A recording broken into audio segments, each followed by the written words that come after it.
So guys, we continue. Nice view from the back. A nice view of the wonderful couch I have in this apartment. Just have to mention that this is not my house. I'm renting and this is not my choice of furniture, so obviously I cannot get blamed for this. Anyway, so we continue the battle. What are the conclusions we have? Schiltrons are very strong, very strong. They push back, they have a lot of power, they have a lot of modifiers, they attack first. Don't try to beat them frontally. Try to weaken them with longbow fire, their weakened longbow fire, and try to have your best troops hold them, pin them down in hard-hand combat, while your faster troops or your longbowmen try to outflank them. If you go head-to-head, it's going to be quite difficult. But that was actually historically accurate how Schiltrons were. That's why the Scots won in Bannockburn.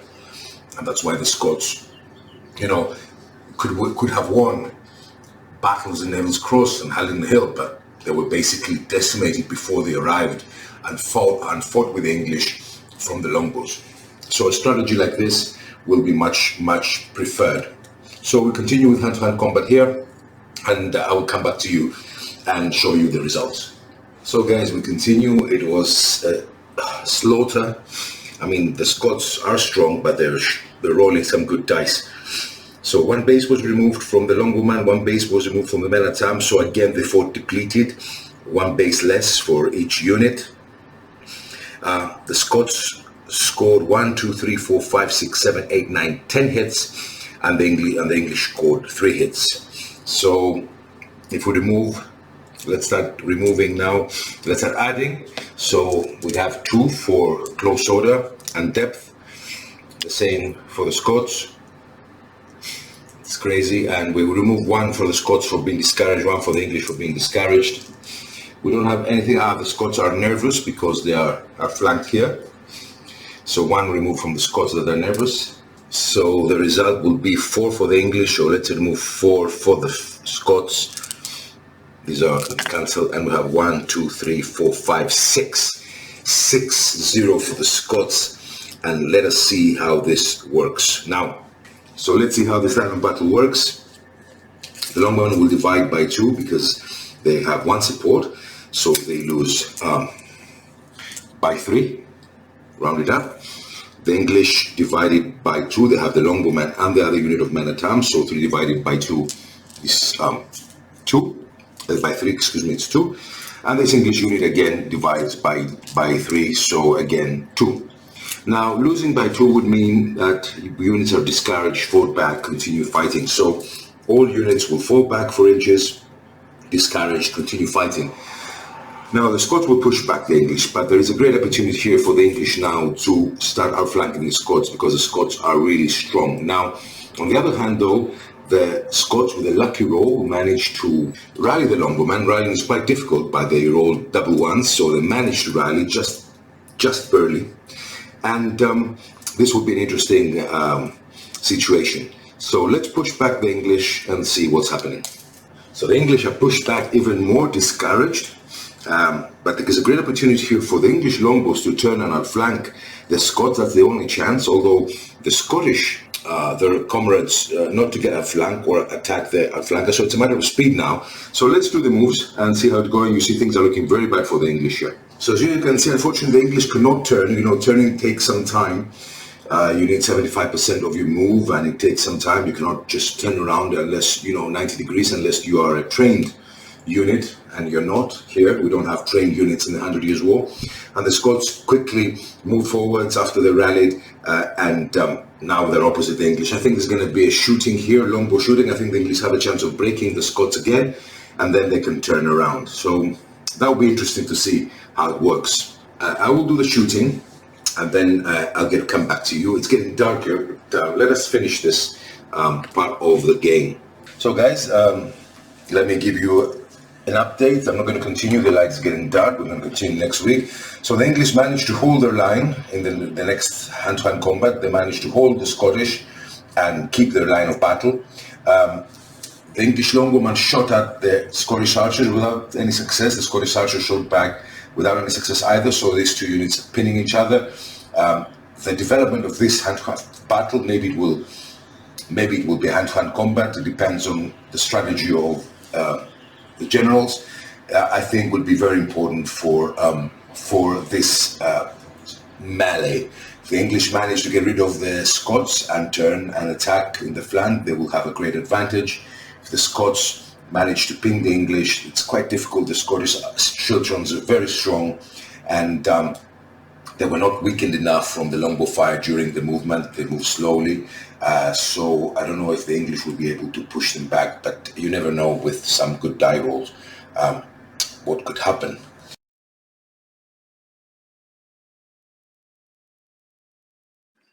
Yeah, so we are now at the stage where, I don't remember when we finished.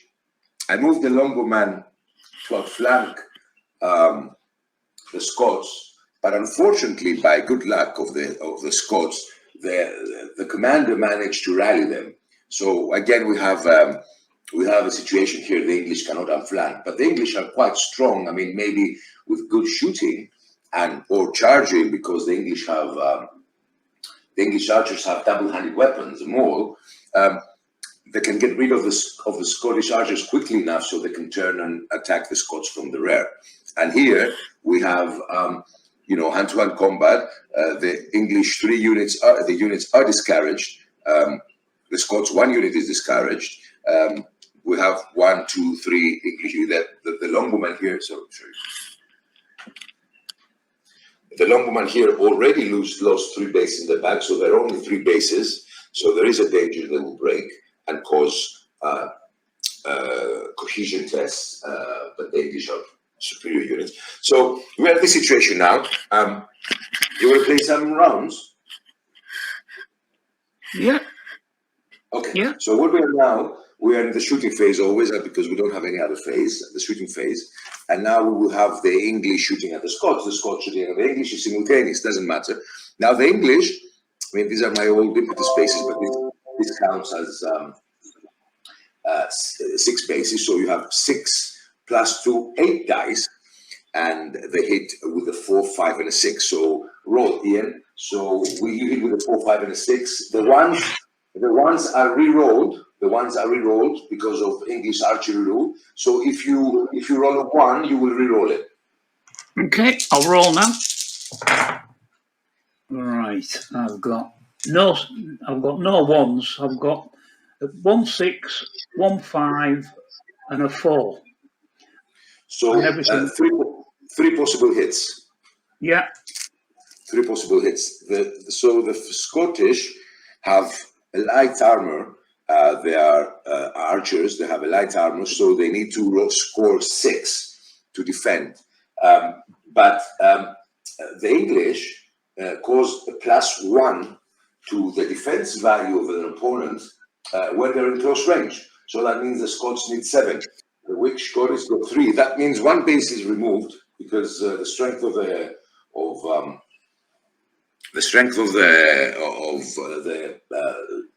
also the English for the close their open order form troops is 3, so 1 base is removed immediately, and there are 3 hits. 3 hits means that the strength is 3, 6, 9, 12, and 3 is more than 25%. So it's more than 25%, and that would mean that the Scots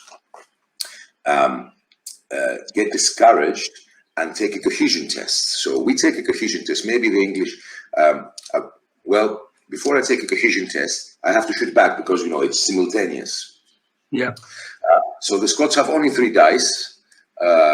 This hitting with 4, 5, and a 6. They don't have a +1 in the defense value because they're archers and they're inferior. So they have +1 per 2 second row. They have only, so 3 dice. They need a 4, 5, and a 6. They have a 2 5s. So you defend with a 4, 5, and a 6. No, you defend with, you have light armor. So, and you have a shield. So a 5 and a 6. Defend these two with a 5 and a 6. 2 rolls, 2 dice. Yeah, 5 and a 6. I've got a 4 and a 6. Okay, so you one hit, it doesn't affect you because you need 2 to be 10% and get discouraged. So now the Scots have to take a cohesion test. The cohesion test means that they have to roll over their cohesion value. Now the Scottish are inferior fighters and they have a cohesion of 6. They're also discouraged. That means the die roll will get a +1. So I need to roll a 5 with 2 die rolls before, otherwise I'm broken. So I roll a 7, and that means the Scots are broken, and they will flee after we finish hand-to-hand combat. So the Scots are broken, so that's good for the English because now you can start turning and outflanking the Scots. And now this is very critical now for the Scots to push back the English and finish. So, as I said before, we have now this, because it's staggered, is the camera okay for you, or you want it a bit different? You want it here like this? How do you want it? That's fine. Leave it like that. That's perfectly fine. Okay. So, as I said before, because we're staggered, we're rolling as one hand-to-hand combat. So now, because the pikes, the Scottish have pikes always attack first. So the Scottish will attack first. If they remove any bases, then the English will attack back but deplete it. If not, it will be safe. So the Chilterns have 1, 2, 3, 2 dice per base, so 2, 4, 6, 8, 10 dice. But because we're not fighting the same opponent, we have 2.5 bases fighting the Longbowmen and 2.5 bases fighting the Man-at-Arms. So 2, 4, 5. I will put 5 and 5. So give you here. These white dice are against the Longbowmen. Right. And this red dice are against the Man-at-Arms. Okay. So the Chilterns attack with a 4, 5, and a 6. So we have a 3, a 1, no, a 4, a 6, and a 5. So 3 possible hits for the Longbowman, a 5, a 6, and a 4, and 3 possible hits against the Man-at-Arms. Now you have to defend. You have to defend now with 6 but different colored dice. The 3 white dice that are hits against the Longbowman can be defended only with a 6 or a 5 and a 6 because your Longbowman have light armor and a small shield. The red dice have to be defended with a 4, 5, and a 6 because your Man-at-Arms have a shield. But because as per the Chiltern rules, pike rules, you give a +1 to the defense die of your opponent. The Man-at-Arms have to roll 5 and a 6, and the Longbowman only 6. So it's quite a difficult one. Okay, I'm ready to roll. I've got the same coloured dice as well, so it'll work out exactly right. Perfect. Right. The Longbowmen all roll 4s, and I've got a 6, a 5, and a 1 with the Man-at-Arms. So the Man-at-Arms defended 2 hits, correct? Yeah. And the Longbowman missed all of them, correct? Yeah, they missed all. So that means that 1 base will be removed but from the Longbowman, and that means that the Longbowman now have 2 bases and they are unformed, and they will keep fighting, but basically they are, out of the, they cannot do anything else, and they will break soon. Now, let me do the other one so I can finish with my turn, and you can do now. We have fighting. The other unit is 1, 2, 3, 4, 5. Right, it's 10 and 10. So another 10 dice, all for the Man-at-Arms, because all the other 2 units here. So you have Man-at-Arms on here. So now I'm hitting with a 4, 5, and a 6. I have 3 possible hits. Sorry, Ian, I can say 3 possible hits. You defend with the 5. You have a shield, partial plate armor. It will be 4, 5, and a 6. But because you get a +1 from the pikes, you need a 5 and a 6. So you roll 3 dice. You need to roll 5 and 3 dice. 5 and 6. I've rolled 1 6. Okay, so only 2 hits. Yep. Okay, so now we finished from the Scots. The Scots rolled 6 hits against the English. Now the English will fight back. Now, because 1 base is removed, and only 1 base will attack from the Longbowman. So you have, when a unit has no named melee weapon, so Longbowman skirmishers, not heavy troops, although they have a maul that will give a +2, a maul is not considered a named melee weapon because it's basically could be anything, but it's double-handed. So you want 1 different color dice for the Longbowman, and then you want 2, 4, 5 different dice for the man-at-arms. Now, the Longbowman to hit need 4, 5, or 6. The man-at-arms who are superior need 3, 4, 5, and 6. Okay? Yeah. Okay, I've got my 6 dice. One of them is white. That'll represent the Longbowman. Yeah. This needs 5 and a 6, and the other 3, 4, 5, and 6. Right. Just note, because this is critical, because your Longbowman and your man-at-arms are veteran, at any they can reroll any die roll you want once during the battle. So if you consider this a critical melee and you want to reroll the dice, you can do it, or in another time. So keep it in mind that you can use this for all your units you have here, not only the ones who are fighting, even the Longbowman and the Longbowman here. Okay, right. Well, the Longbowman only rolled a 2, but I do have 2 4s and 2 5s and a 1 for the men-at-arms. So you have 4 possible hits, correct? Yep. Okay. So the Schulterns are in shield wall, and they have the front rank is men-at-arms, so they will defend with a 4, 5, and a 6. Your 4 hits. So they defend. Oh, they did good actually. They defend 3, and there is 1 hit. So 1 hit I put here. So now your next roll is 2, 4, 6, 8 dice that you need to hit with a 3, 4, 5, and a 6. Okay.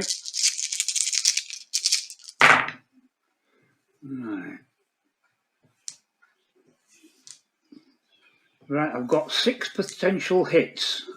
Very good. 3 and 3, 6. Let me have it like this so you can see the rolls.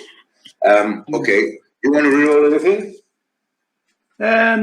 No, I'll stick with that. I'll keep that in the arsenal. That. Okay. So I need 4, 5, and a 6. I defend 3, and I have another 3 hits. Yeah. Okay. So let's do now the battle resolution. So the Scots have 6 hits, and the English have 4 hits. Okay. So let's go to the battle resolution. Now, all of them are close order and formed. So both will get the 2 bonus for close order, and formed. So it's the same. We don't have any army general touch. The Scots don't have, and the English don't have. Nobody hit high ground. Nobody's flanking. But we have discouraged. So we have 3 units discouraged for the English, 1 for the Scots. But it's the same. It doesn't matter when you're fighting a battle staggered and it's 1 melee. It counts 1 for everybody. You don't do it separate. So one point from the Scots and 1 point from the English. We have nervous. No, we don't have nervous. We don't have momentum tokens, as we said. So we have 1, 2, 3, 4, 5, 6, 7. 1, 2, 3, 4, 5. So a victory of 2 for the Scots. Now this will be divided in the line of battle. This would have meant discourage, fall back 4 inches. But the unformed unit I have to check what's happening with the unformed units. It's supported, so this will become 1. Will continue fighting. The center unit is supported, so again it's 1. So all is 1. So we continue fighting. So you see how important the line of battle is. Yeah. So let me check the. Now we finished hand-to-hand combat. Let me roll for the Scots fleeing. So it's 7.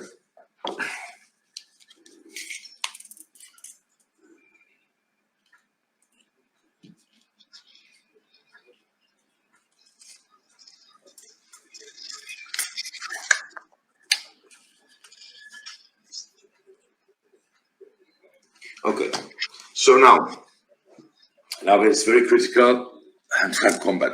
An unformed unit cannot declare a charge and must take cohesion test if charged by a formed unit. So now we have to go to movement. We're shooting phase we don't have now because basically here you cannot shoot the other unit is breaking. So let me give you a better. What we'll do now, we have movement. I mean, we need to roll for initiative, but the Scots don't have anything to move and they're hand-to-hand combat. So will the initiative be yours? Shooting we don't have, rallying we don't have. So you need to move, and you need to turn around. I can imagine. Single about face. Yes, so you will do a single about face, obviously, and it's single about face is half your move. So your move is 8 inches. So I will do a single about face, correct? Yep. So a single, you turn around, and you're remaining 4 inches. Let's see if 4 inches you have it now. I think 4 inches you touch them, correct? I think it is, isn't it? Yeah, it looks like it from here, just touching that corner. Yeah, I agree with you. So now we declare charges. We don't have anything else. So the English charge the Scottish on the rear. Correct? Yep. Looks good, huh? Not for the Scots, though. No, it's cool. Bases fighting to their flank or rear throw half as many dice rounded up as they would normally do. They do not receive weapon modifiers. They cannot use pike or condos. Ooh, that's a big one, huh? Yeah, well, I was thinking that. They're not really going to be able to lift the pikes up, turn around and drop them again, are they? Makes sense, huh? Yeah.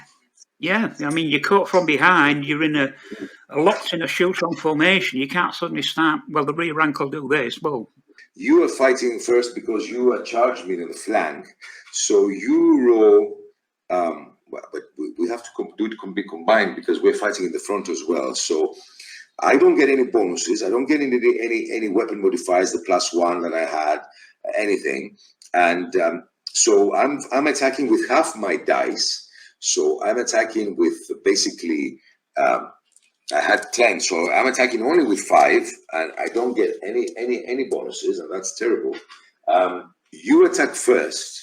Now you have the English attacking, so that's 3 and 3, 6 dice. Let's use 6 dice, and another 2 here, 8 dice, and then you have 8 dice for the longbowman, the front and the flank unit, and then you have 2, 4, 5. So 5 dice for the man at arms and 8 dice for the longbowman. The longbowman hit with a 4, 5, and a 6, and the man at arms hit with a 3, 4, 5, and a 6.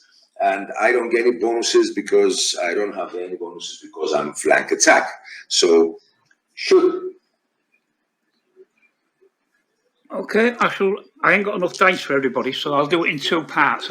I'll roll me 8 dice for the archers. Is it the archers? The archers, yes. It's a 4, 5, and a 6. We need 4, 5, and a 6. Well, I've got a 6, a 5, a 5, a 4. I've got 2 2s and 2 1s. Am I allowed to re-roll one of them 1s this time? You can roll 1, yes, 1 die roll, because you can roll 2 because you're stubborn. You have 2 units are stubborn, so you can roll 2 dice from the front and the flank unit, yeah. All right, that's good. Well, I'll roll them 2 1s then, see what I get. I've got a 6 and a 4, so I've now got a total of 6 hits. You see how critical it is, this veteran rule, this veteran ability, to use it in a critical attack, you know? Yeah. So how many hits you get from the longbowman? 6. Possible hits. 1, 2, 3, 4, 5, 6. Okay, I'll put them here. Roll for the men at arms now, so we can do it all together. We'll roll 5 dice for the men at arms. And hit with a 3, 4, 5, and a 6. Right. I've got a 6, a 4, but 2 twos. Only 2 hits. 2 hits. Okay, so 2 hits from the man at arms. Okay, you can reroll if you want. They are 1 unit. They're veteran.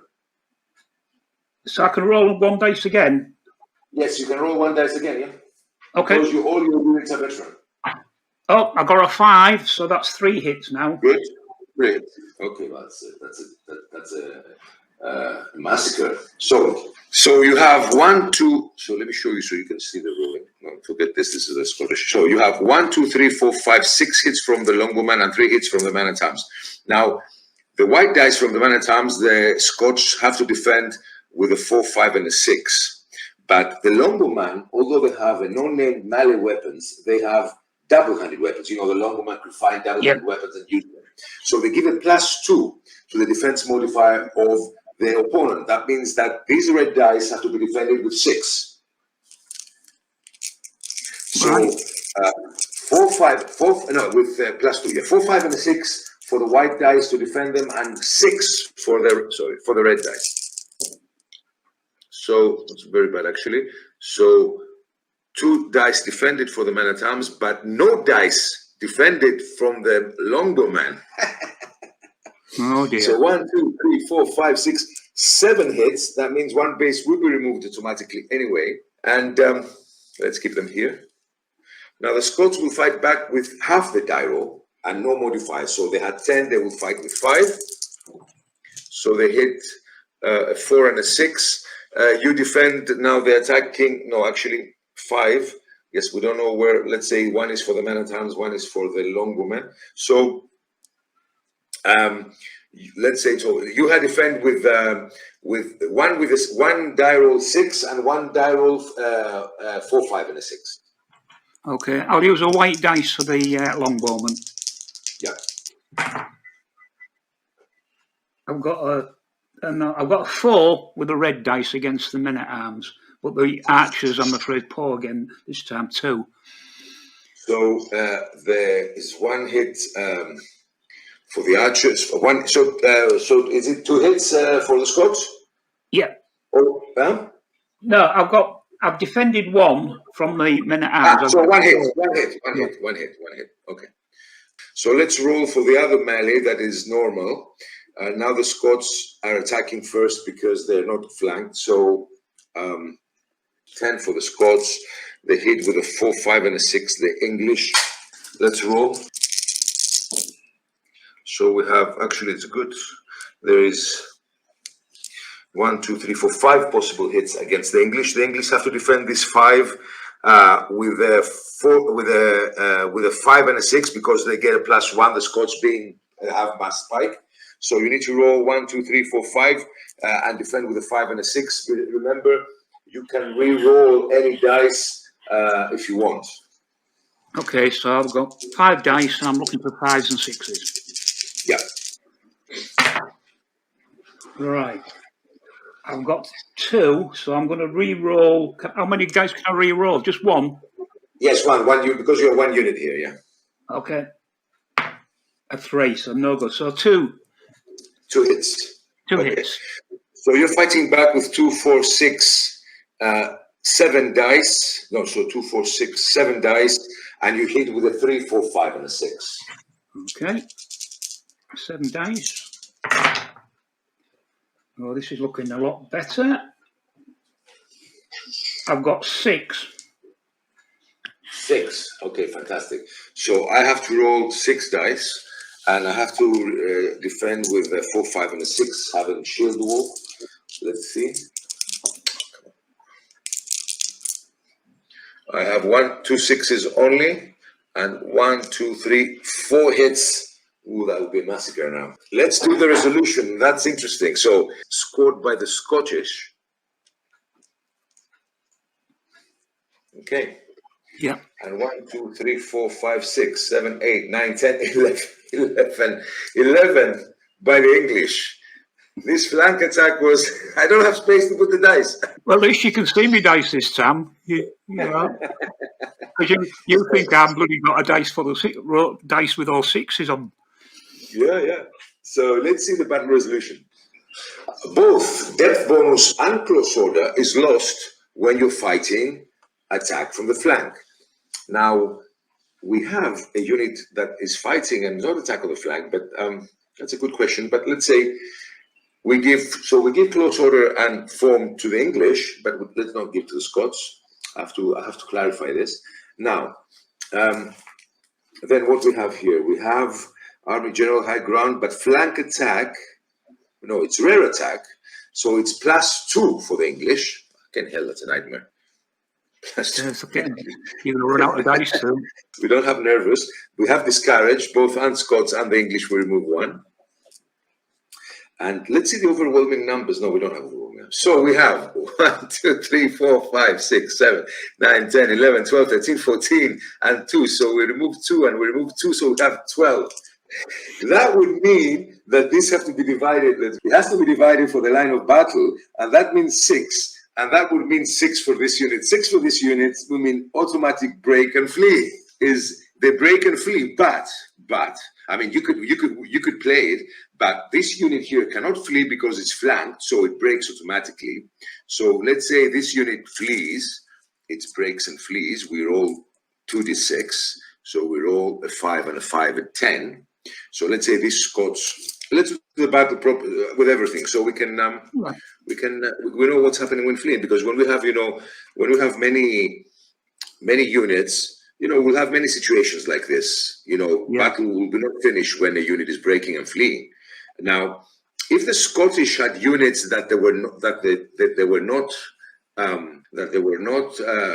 broken, and a unit 1, 2, 3, 4, and a unit beside them broke, because they are stubborn, they don't need a cohesion test for units breaking 4 inches from them. So that's a good advantage for the Scottish Army. It doesn't get affected. So this is general. Put the general here. Okay. And these are discouraged. So the Scots are fleeing.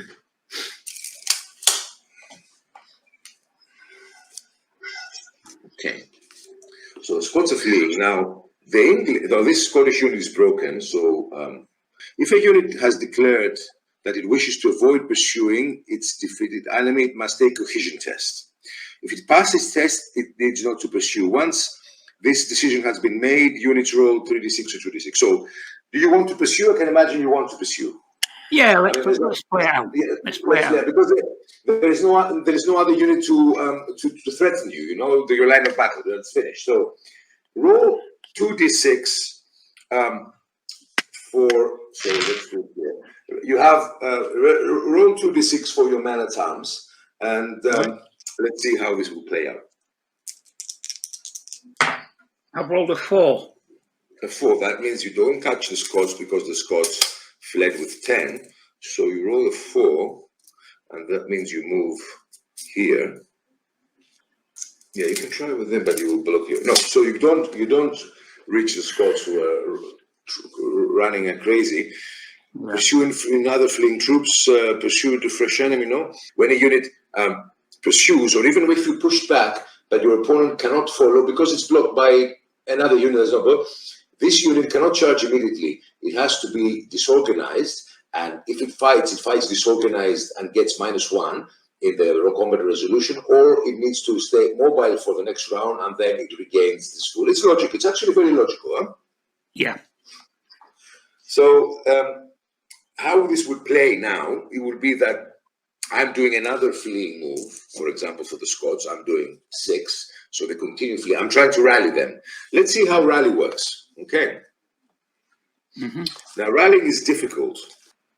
Okay, the move phase. Okay, a unit may only rally if he has a command figure, not itself fleeing within command radius. So yes, we have a command guy here within command radius. Now, if its figure is general, then it may use the general cohesion. You remember what I was saying? So in order to rally, and that's very important for where you put your generals, especially in big battles.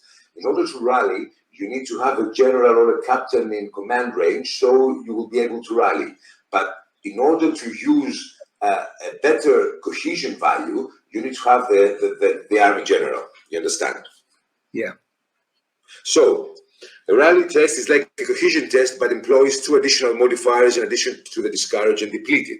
So +2 as the unit is currently fleeing, +1 if non-fleeing enemy troops are within 8 inches, +2 if non-fleeing enemy troops within 8 inches of greater base strength than the testing unit. So you see, so I have to roll 2d6.